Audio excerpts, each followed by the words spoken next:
The MP for Laikipia East, Mwangi Kionjuri, and Sarah Correa, the MP for Laikipia North, were forced to cut their speeches short at a funeral service in Laikipia County after mourners jeered and booed them for defending President William Ruto's administration. Former Deputy President Rigathi Gachagua, who was also present at the burial, led his allies in criticizing President Ruto, accusing him of undermining his position by insulting his critics. The atmosphere remained calm with occasional applause for leaders who spoke out against the government. However, tension escalated when Sarah Correa took the podium facing a hostile reception as she criticized Gachagua's allies and the clergy for conducting the service in vernacular, arguing that national events should be more inclusive of all languages.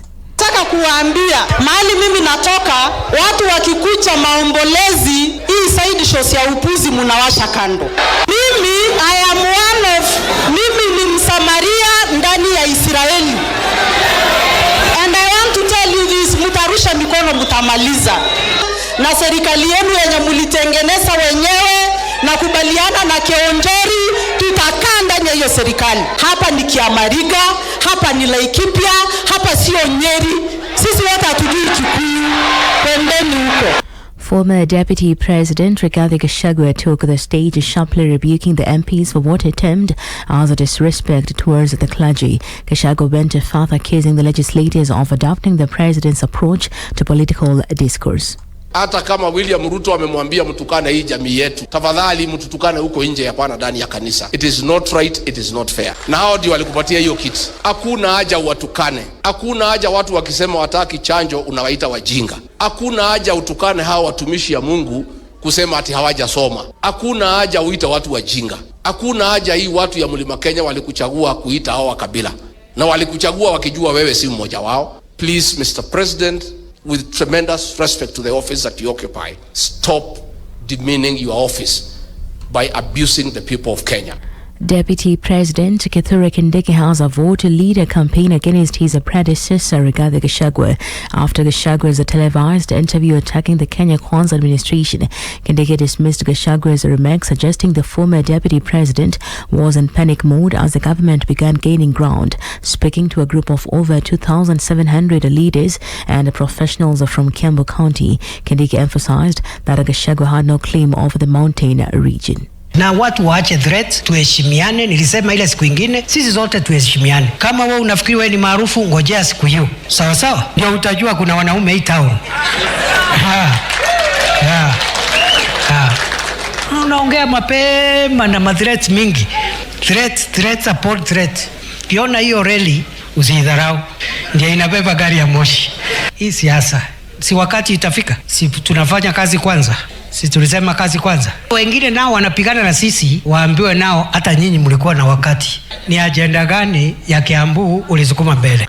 Since Deputy President Kithure Kindiki assumed office, his current residence has become a hub of activity with a focus on meetings with the grassroots leaders to discuss government projects. So far, Kindiki has engaged with the leaders from over 80 counties, and more meetings are planned as he takes on the role of chief implementer of government initiatives. Pearl Newsbeat. Parliament is set to resume today following a recess period during which both the National Assembly and the Senate had been on break. During the upcoming session, Parliament is expected to reconstitute 18 of its committees, a standard procedure that occurs once Parliament reconvenes from recess.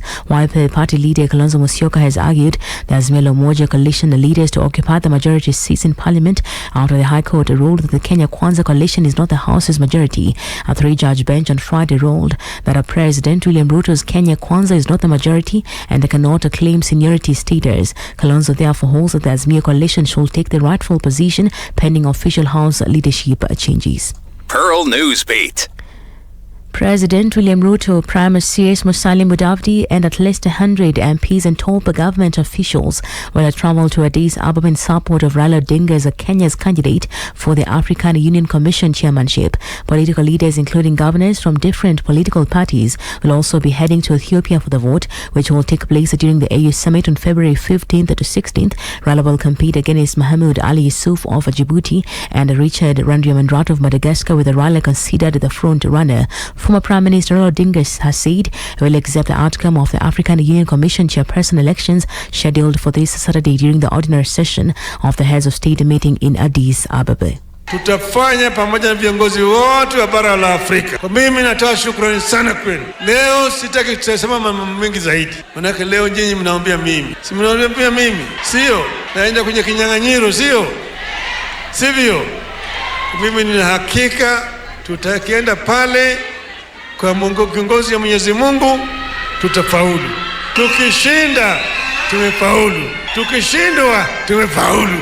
And across borders, the political party of South Africa's former president Jacob Zuma filed a treason complaint against AfriForum on Monday, accusing the group of spreading misinformation to influence the US President Donald Trump.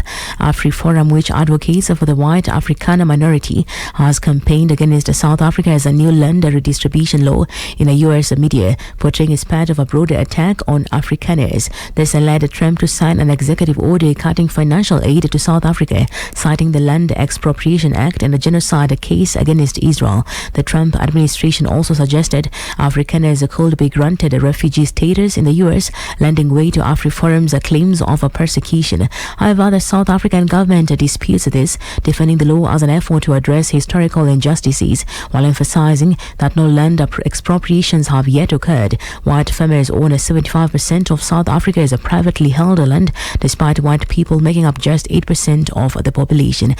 Pearl Radio, the home of fresh and classic hits.